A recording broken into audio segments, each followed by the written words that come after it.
I'm calling in the creator to the CEO who crave creating community and cash to create it like a boss.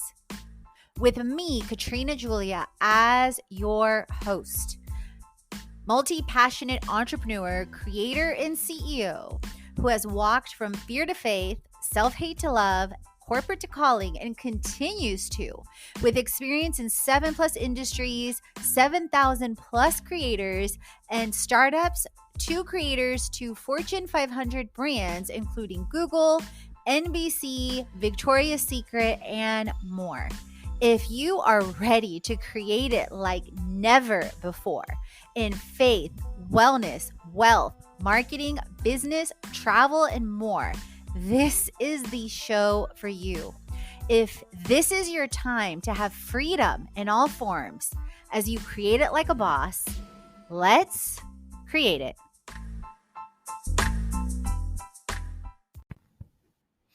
Let's talk about money from the inside out.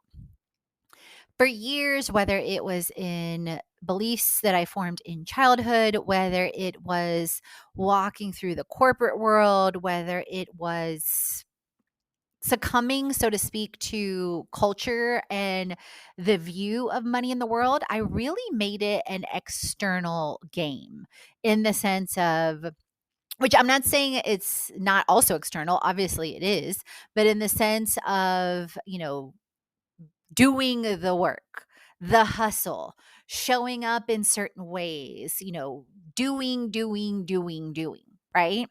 Well, and for years, walking through and going through college, through undergrad and grad school, and running different organizations and nonprofits that I started with two of my best friends. One is now an angel in heaven, Janelle and Angela. It was all about the external and the doing, or maybe it was pieces of the internal, but I wasn't so aware of it. And at the same time, as I walked through corporate and 5 to 7+ industries, and working for companies and industries like Victoria's Secret in retail, Forever 21 in retail, ConocoPhillips in oil and gas, PricewaterhouseCoopers in consulting and accounting, NBC and The Apprentice, and being selected for the final contestants, and then being selected on the show. Obviously, there were things that I was being also internally, but I was not so consciously aware of it, whether it was fear or faith at the time. And obviously, sometimes things would work externally and sometimes they wouldn't, but I wasn't really honing in on them.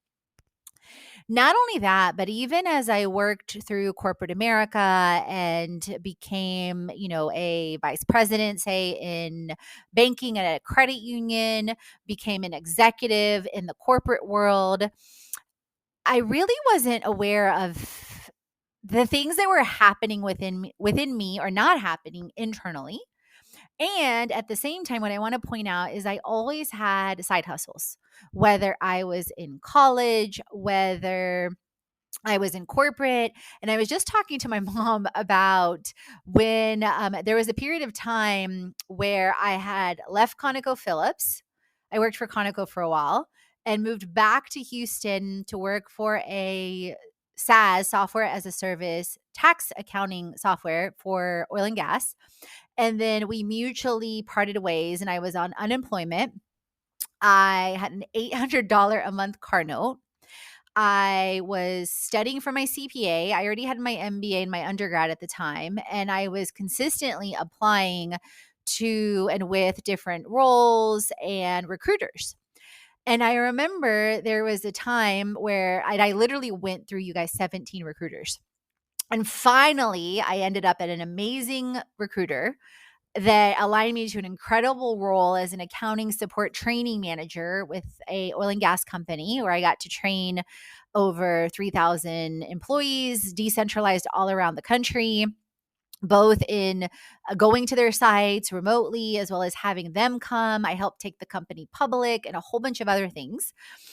And then prior to that, So that's one scenario, right? And now I look at it from a different state of awareness, and we are going to get to money from the inside out and some of the tools and techniques that I make sure that I am focusing on abundance and abundance as our birthright from the inside out. And even when things happen externally, I'm not going into a state of panic or anxiety or fear or doubt or disbelief, that I'm staying very, very calm while processing like what is happening or what is being triggered. So, in comparison to that scenario of being unemployment, right? On unemployment versus maybe a year or 2 years before, I was working at a credit union. I was the VP at a location in Kroger, an in-store location with First Community Credit Union. It was after I had left Victoria's Secret and gone back because I had left on great terms. At the same time, I knew I wanted to learn more, and I was going back to school for accounting classes to get my CPA, my Certified Public Accountancy. And I already had my MBA, but my MBA was in management and I did not have enough accounting hours. So I was a VP 4 days a week on 10-hour shifts, I guess you would say, at the credit union. And I was going to school in the evenings at least twice a week and then some classes remotely. And I was at U of H, University of Houston, and they had a career fair. And I ended up connecting with ConocoPhillips, with Dow Chemical, and with the CIA. Fun fact. I also almost worked for the FBI. I'll save that for another episode. So I went to this career fair, and keep in mind a couple things that I can point to now. I already was working. I was in a state of abundance. I was not worried about money, regardless of what's happening externally. I went to the career fair in a state of flow, in a state of confidence, and went maybe an hour or 2 hours early before the accounting class that I was taking for the finance section of the CPA, because I knew I had already passed the other three parts. But I knew for the financial part, because the material is so comprehensive, I knew I really needed to put in extra time, and I wanted some face to face and set, the bar and my intention and the aligned effort even higher. So I was dedicating the time to drive to U of H for that class and other accounting classes, right?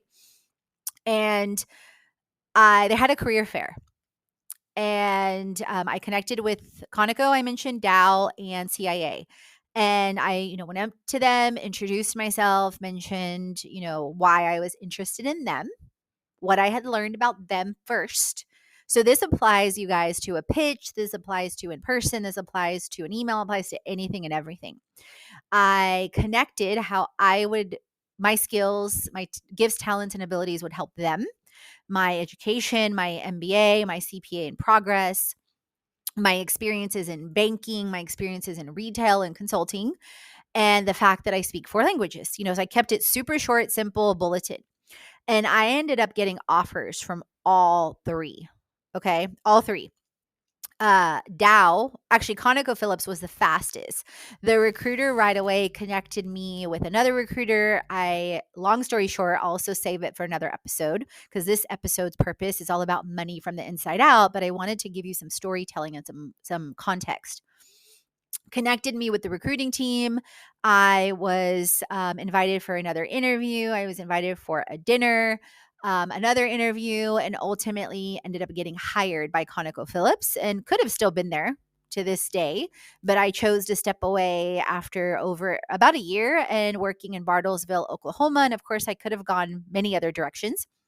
Um, at Rewind back to when the career fair was. Conoco ended up being aligned and went super quick, over less than a month. I also ended up connecting with an incredible recruiter from Dow Chemical. Dow had a location nearby in Freeport, I believe, in Texas. And they also had a location in Midland, Michigan. They ended up also connecting with me. The team was great. Also felt a great sense of culture and alignment. And they ended up flying me out to Midland, Michigan in December. I ended up seeing and experiencing a blizzard. If you know anything about me, I do not enjoy the cold, even slight cold, what some would consider slight cold. They ended up making me an offer. It was funny too. I ended up reconnecting with an old college friend that had worked with them for years and gave me a lot of insight too, through his eyes. And then I also, months later, the CIA moved a little bit slower.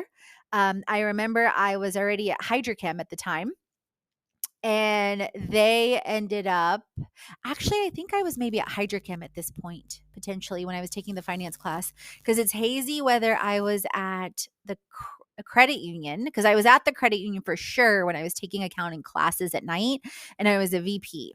However, I might have been at Hydrochem at the time when I was taking the finance section of the CPA, because I remember that was, I think I was, because that was still like I was doing it beforehand. But when I started at Hydrochem in October of that year, I was still finishing up a portion of the CPA. Oh, no. I was at the credit union because I already had my hours in the classes. I just needed the supervisor sign off at the oil and gas company. Okay, I'm clear now.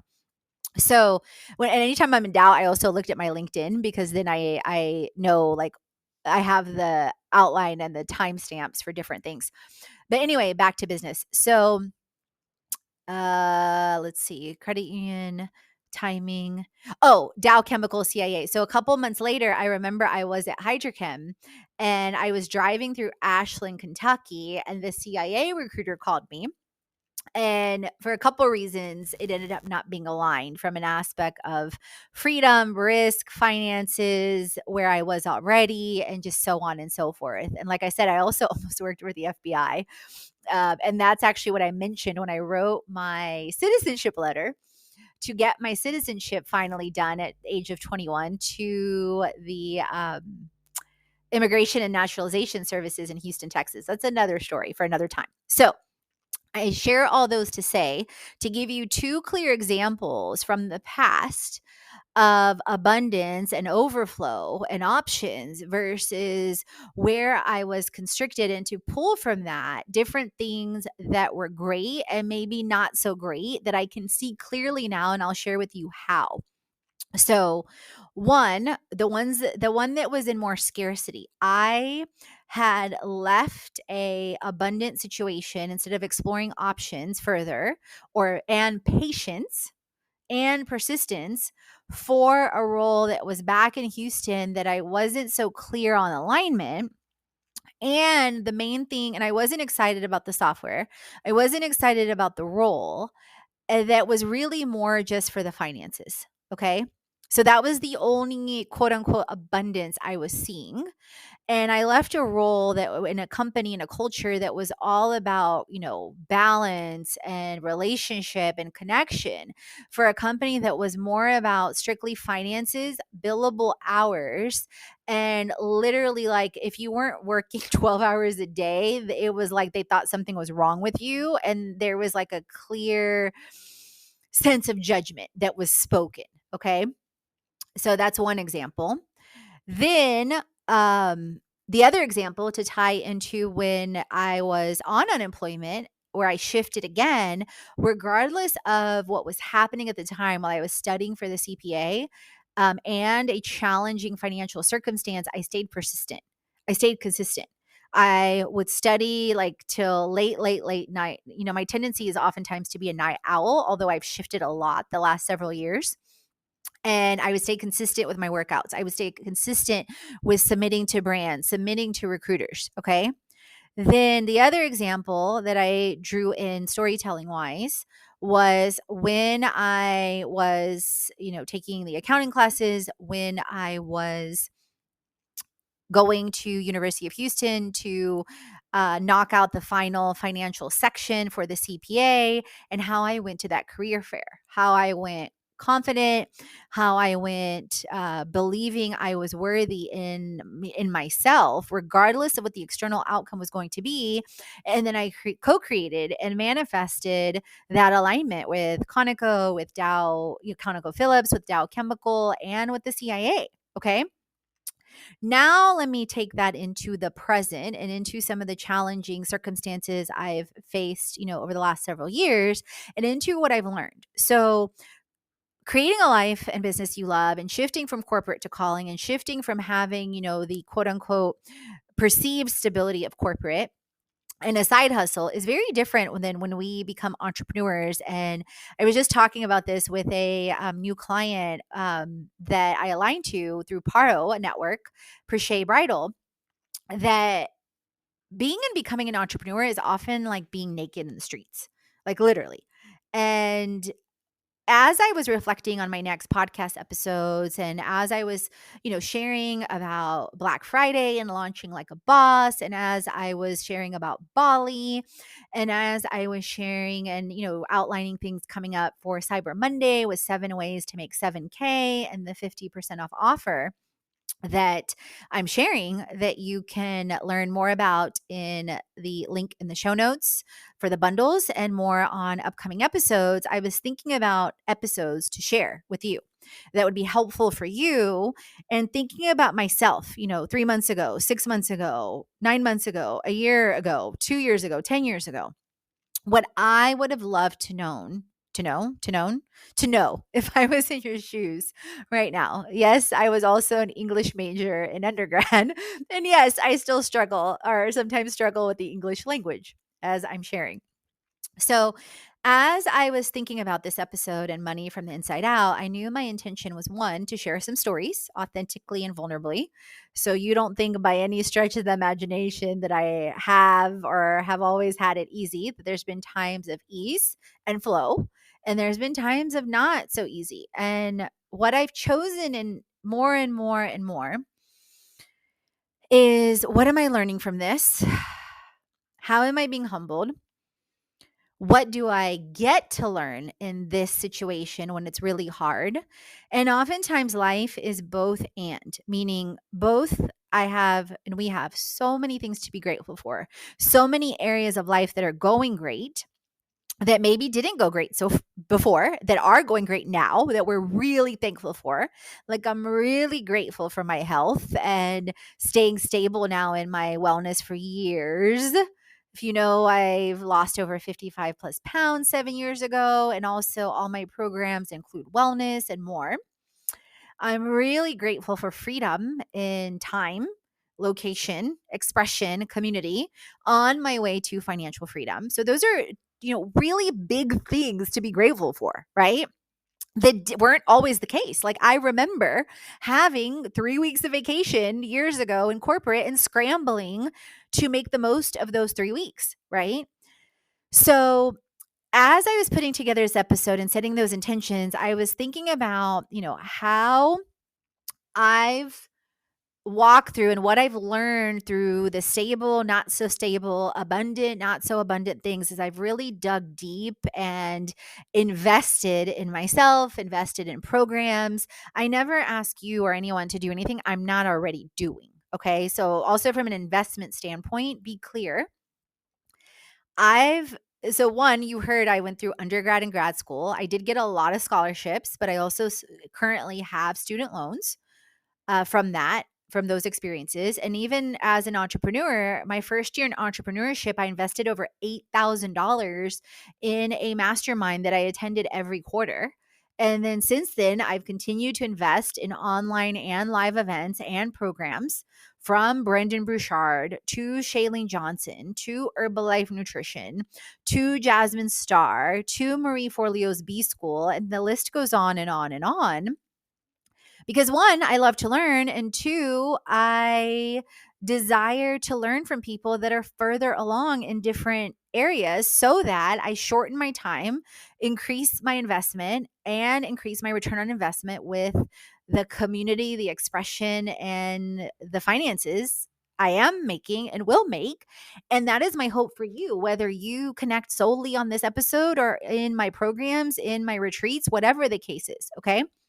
So, money from the inside out. As I was reflecting on what's really, really helped me reposition, reframe, retrain my spirit, my soul, our souls know, but the spirit, the align the spirit to the body, reconnect to the soul, retrain my brain, reframe my mind is several things. It's prayer. Some of my favorite scriptures include my life verse is actually 1 John 4:18. Perfect love drives out all fear. Another one, which whether you're a believer or not, it's important to know that the Bible talks about money more than anything else. And it's interesting that until recently, in the last 2 to 5 years, with some churches I'm aligned to now, like Transformation Church and Apostle Catherine with 5F Church, churches do not talk about money other than giving. A lot of times, I remember growing up, I remember other churches I've attended, they'll talk about, the verse when they're asking for giving, like the verse that talks about, you'll be given, so like when you give, you'll be given much, pressed down, shaken together, running over. It's interesting. That verse does not talk about money. That verse talks about simply giving. It could be giving time, giving money, giving of yourself, etc. So I want to point you in the direction of some verses that do talk about money, and they are very explicit. Deuteronomy 8:18. And a lot of this was revealed to me as I made the decision back in 2018 to start reading the Bible straight through and repeatedly. And I am in my third reiteration of going through the Bible straight through. And Deuteronomy 8:18 specifically says that we are given the power to create wealth as promised by our forefathers. So I'm going to let you sit on that. We have the power to create wealth. Not we submit our power to create wealth to Tom, Dick, and Harry, to corporate, to this person, to that person. No, no, no. I have the power to create wealth. You have the power to create wealth. Okay. Another one of my favorite verses is Proverbs 10:22. That I just blanked. Brain fart. The blessings, it came back. The blessings of the Lord bring wealth, and he brings no sorrow to it. Let me repeat that. And of course, different versions will state it otherwise, and you can happily Google these. The blessings of the Lord bring wealth, and he brings no sorrow to it. A couple of things I find about this interesting. So sometimes I've heard the people say this verse, and they purposely don't say wealth. They say something else, which tells me, A, they have some kind of block or lie or misbelief or fear in their brain that they're literally misquoting the verse, and they won't say money or they won't say wealth. And this is just a point of awareness that the more I've become in tune with abundance and different things, I pick up on things like this. Okay. Another verse, Proverbs 18:21. The power of life and death is in the tongue. Those who love it bear fruit. I am extremely sensitive now. I wasn't years ago. I thought it was normal. I was surrounded by things like this, like many of us grew up in different environments or situations, or the way that people speak about money or still speak about money, that we don't even realize it because we're immersed in it. But as I've grown, I'm very sensitive to how I speak about money, how I speak about abundance, how I speak about the business, how I speak about my community, and with what feeling. Okay. And then the other verse I wanted to bring up is John 10:10. Jesus came that we may have life and have it to the full. Okay. So prayer, but these verses are also going to reveal the rest of the framework that I'm talking about with money from the inside out as I go through this. So, and the last verse I wanted to bring up, because this is pertaining to what I'm going to talk about next, is John 3:8. The spirit blows as it wishes. You neither hear its sound, nor know its voice, nor know where it comes from or where it's going. Okay. So, one, it's verses, and then knowing what ultimately is truth versus not the truth, and then challenging yourself on what you've allowed yourself to believe that isn't the truth. Like, even as I've gone through my own journey, I'm constantly reframing ways that I have felt or believed about money or accepted other people's projections about money from childhood. Like, I just finished, which I highly recommend, an inner child workbook by Catherine L. Taylor, who has an MA and an MFCC, that integrates and immerses you into different trauma that you experienced at different phases of childhood and different beliefs. Okay. But back to prayer. So, one, scripture; two, praying different things and speaking things out that you desire and want for your life and what you're releasing. And then this goes into the voice. So, one of the verses I talked about is your voice and speaking. Whether you believe or not, I want to challenge you to record affirmations, prayers on your phone that speak about the life that you desire so that you hear it in your own voice. Faith comes by hearing, and it is super powerful on neurological, on neural pathway levels, on subconscious levels, on your soul level for you to hear things in your own voice. Okay. Speaking of breath work, so many times, and there are so many studies done that we do not breathe fully. We do not use our full lung capacity. And breath work and breathing is highly linked to our nervous system, our parasympathetic nervous system. You might want to check out my episode on EFT and EMDR and trauma and different techniques. I'm going to talk about that in a second too. Breath work has the power to completely change your parasympathetic nervous system, your anxiety, your depression. And over the last year, I've been diving in deeper into regulating and breathing deeply. And this started a couple years ago. So if you don't know, I'm also a scuba diver. I'm also a free diver. And for my birthday in 2021, I went free diving for the first time in Honduras. And what helped me dramatically in staying calm and staying centered as I was practicing free diving, as I ended up going over 30 feet on my first free diving experience, was the fact that I had already been practicing meditation and breath work for a while. And staying calm in the midst of chaos, in the midst of challenging circumstances, on being able to not let my mind and its fear triggers or its reptilian brain cause me to react out of fear and start not breathing or start to panic. So breath work has the ability to re-regulate your nervous system and help you calmly think about different ways you react to money or you react to scarcity. So for example, if you have something consistently happening, like consistently increasing debt or consistently having debt, or not having enough money in the course of a month, or constantly needing help, even as you're shifting from, say, corporate into entrepreneurship, then those are external signals to me, to you, to know there is some kind of belief.